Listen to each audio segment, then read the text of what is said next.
చాలా మంది business people మన కంట్రీ వదిలి వేరే కంట్రీస్ లో సెటిల్ అవుతున్నారు అని చెప్పి మనం ఆర్టికల్స్ చూస్తున్నాము. సో అసలు India is the fastest growing economy అని కూడా అంటారు. సో అసలు వాళ్ళ ప్రాబ్లం ఏంటి, ఎందుకు అలా వేరే కంట్రీకి వెళ్ళి సెటిల్ అవ్వాలనుకుంటున్నారు? సో బేసిక్ గా గత 2-3 సంవత్సరాల నుంచి మనం ఆ ట్రెండ్ ని గమనిస్తే మెజారిటీ ఆఫ్ ద మిలీనియర్స్ భారతదేశాన్ని వదిలి వేరే దేశానికి వెళ్ళి సెటిల్ అవుతున్నారు.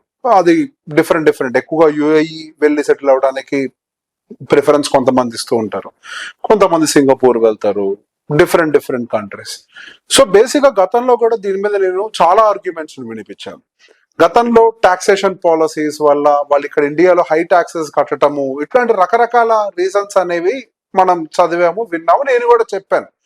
So over the period of time నేను దీన్ని కొంచెం డీప్ గా డిగ్ చేసి అండర్స్టాండ్ చేసుకునే ప్రయత్నం చేసినప్పుడు చాలా విషయాలు నేను కూడా తెలుసుకున్నాను.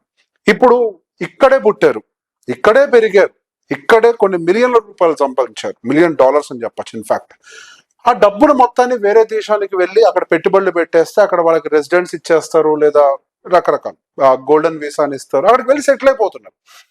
ఈవెన్ మా కమ్యూనిటీలో కూడా ట్రేడర్స్ కానీ, స్టాక్ మార్కెట్ ట్రేడర్స్ కానీ, వాళ్ళందరూ కూడా ఇక్కడ నుంచి వెళ్ళి ఆ కంట్రీస్ లో సెటిల్ అయ్యి ఇక్కడ మార్కెట్స్ లోనే మళ్ళీ ట్రేడ్ చేస్తారు. మళ్ళీ ఇక్కడ నుంచి వెళ్ళిన వాళ్ళందరూ కూడా మళ్ళీ ఇండియాలోనే ఇన్వెస్ట్మెంట్స్ పెడతారు.